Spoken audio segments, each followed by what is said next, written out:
We stood on the opposite sides of a bridge that we both claim to have built. You carried your wounds, and I carried mine. You spoke from hurt.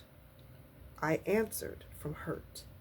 And somewhere in between your anger and my defense, we forgot. We forgot that we were simply trying to be understood. We forgot that we were simply trying to work it out. But how quickly I need you to hear me becomes you never listen to me. And suddenly, we're no longer fighting about today. We're fighting every yesterday that was never healed. But bridges aren't built by people who never disagree. They're built by people who decide that the distance between them isn't worth losing each other. So before you raise your voice, ask yourself, am I trying to be heard or am I trying to hurt? Before you walk away, ask yourself, am I protecting my peace or just my pride? Because sometimes the strongest words are just simply, I was wrong. Meet me halfway.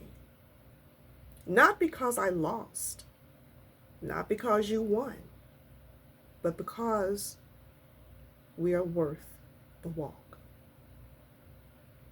My name is Valerie Yvette Peterson, and this is Valerie's Verses with my Monday Night Poetry. You know, conflict resolution and the courage to cross the bridge is something that I thought about for a while as a title to this discussion. I thank you all for listening to tonight's poem of Meet Me Halfway. And as I was writing it, I realized something earlier, that most conflicts don't begin because two people hate each other. They begin because two people are hurting each other. There is a big difference.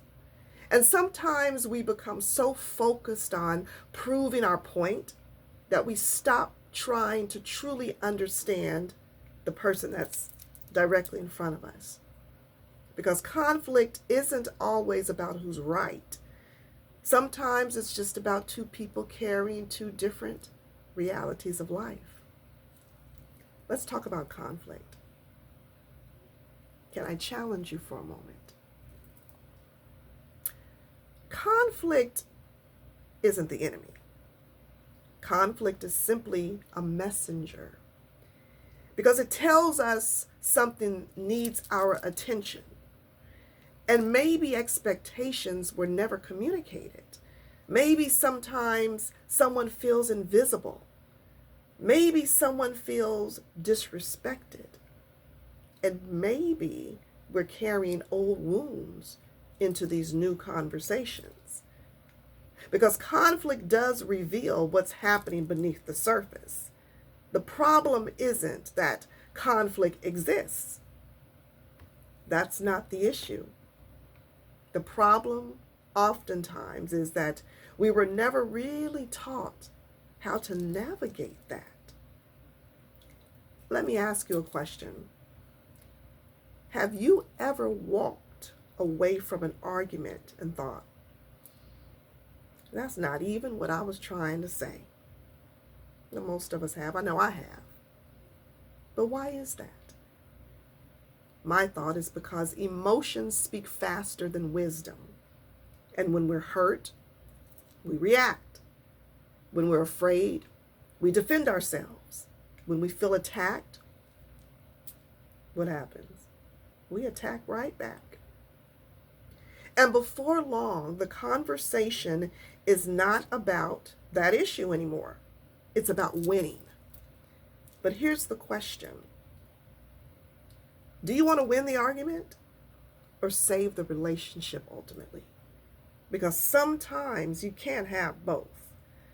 One of the greatest leadership skills that you will ever develop is learning to become curious before becoming defensive. So instead of asking, how do I prove I'm right? Ask yourself, what just happened here? What am I feeling? And why did those words affect me so deeply? Am I responding to this moment? Or am I responding to something that I've carried for years? Because sometimes another person's words simply bump into an old bruise. And here's another truth that I've learned on my walk. Avoiding conflict doesn't create peace. It just creates distance. We see it time and time again. Here's a statement. Fine, do whatever you want.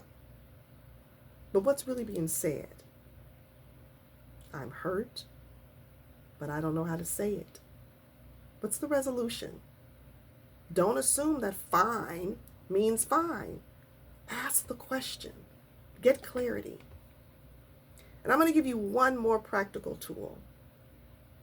Replace blame with ownership.